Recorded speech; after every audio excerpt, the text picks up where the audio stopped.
A revelação de Jesus sobre o que está oculto no Pai Nosso. Descubra os segredos do Pai Nosso. Jesus revela sua verdadeira intenção e destinatários. O Pai Nosso é a oração mais importante e completa que se pode fazer a Deus.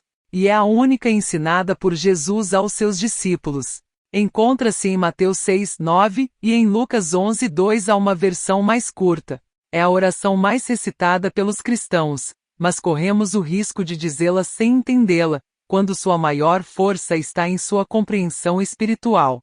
E a verdade é que suas frases possuem alguns mistérios e evidências ocultas, que devem ser reveladas para entendê-lo completamente.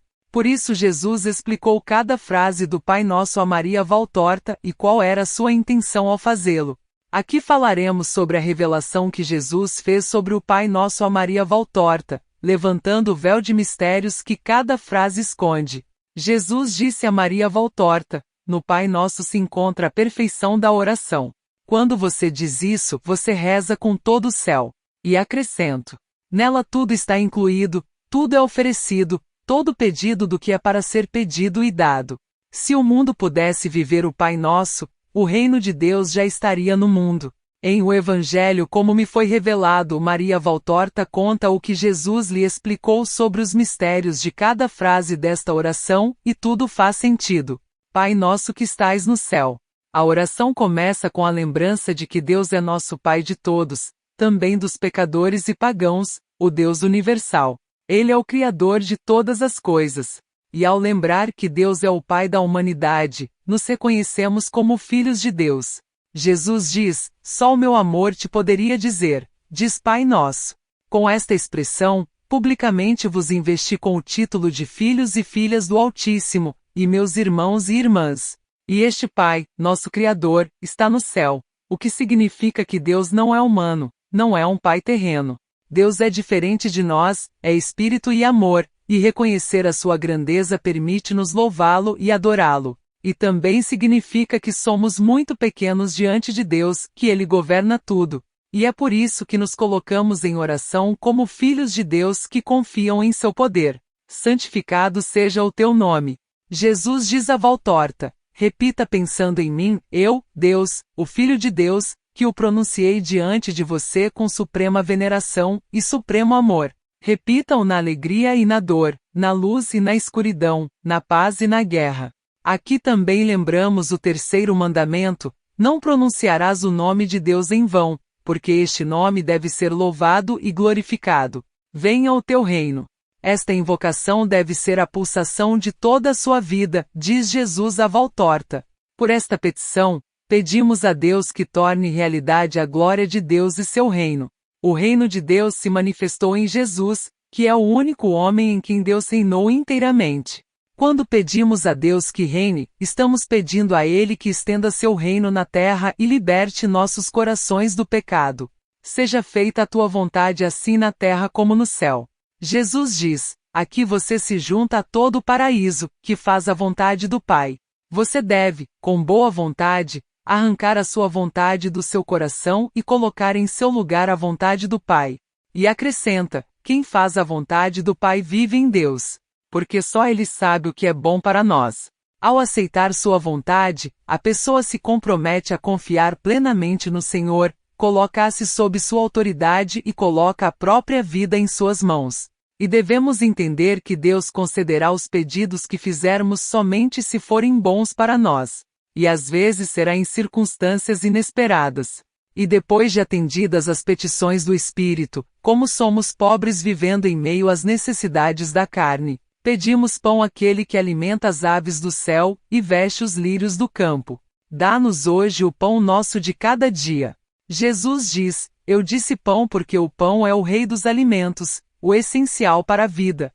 Mas com essa palavra eu incluo todas as necessidades de sua permanência na terra. Pedir este pão de cada dia é reconhecer humildemente a nossa humanidade diante de um Deus todo-poderoso. É também ter confiança de que Deus atenderá às nossas necessidades humanas e nos dará o necessário para viver. Esse pedido vai além do pão. Certamente se refere ao alimento para o estômago, mas também ao alimento para a alma e o espírito. E Jesus acrescentou: pedir ajuda ao Pai dia após dia, porque é uma medida de prudência, justiça e humildade. Da prudência, porque se tivesses tudo de uma vez desperdiçavas muito e se tivesses tudo te esquecerias de Deus. Pela justiça, porque pedir tudo junto destoa da confiança e ofende o Pai. E pela humildade, porque ter que pedir todos os dias refresca na nossa mente o conceito da nossa condição de pobres, e da riqueza de Deus. Perdoa as nossas ofensas, assim como nós perdoamos a quem nos ofende. Os pedidos anteriores referiam-se a bens úteis para alcançar a vida eterna. Aqui se trata de pecados e perdão. Primeiro, pedimos a remissão dos nossos pecados. Portanto, reconhecemos nossa condição pecaminosa e entregamos nossos pecados a Cristo para o perdão. Em segundo lugar, perdoamos aqueles que nos feriram. Jesus diz: uma condição essencial para ser perdoado é perdoar. Se você apenas busca misericórdia e não a concede ao seu próximo, você não experimentará o perdão de Deus. Sem a remissão dos pecados, não podemos purificar nossa alma. O perdão ao próximo é uma decisão que nos liberta e liberta o outro do vínculo que nos une. E libertamos nossa alma de qualquer escravidão diabólica. O pecado nos mantém prisioneiros e dele nos libertamos entregando-o ao Senhor, enquanto a recusa em perdoar nos acorrenta a sentimentos de ódio e vingança. E Jesus diz também: considera que por muito que tenha sido ferido pelo teu próximo, as feridas que infligiste a Deus são infinitamente mais graves. Não nos deixes cair em tentação e livra-nos do mal. Jesus diz: o último pedido é que Deus lhe dê força suficiente para resistir à tentação. Sem a ajuda dele, a tentação o quebraria, porque é astuta e forte, e você é desajeitado e fraco. A tentação é o poder comum do diabo. Todos nós somos tentados pelo diabo.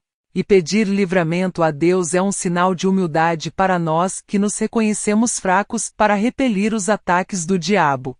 Com a oração nos aproximamos de Cristo e extraímos de Cristo nossa força para repelir os ataques demoníacos. Quando dizemos livrai-nos do mal, é claramente um exorcismo, e invocamos a Deus na guerra espiritual, porque só Ele tem o poder de nos livrar do mal. Por fim, Jesus diz a Maria Valtorta, a quem se dirige o Pai Nosso: não fiz esta oração pelo mundo, que preferiu o reino de Satanás.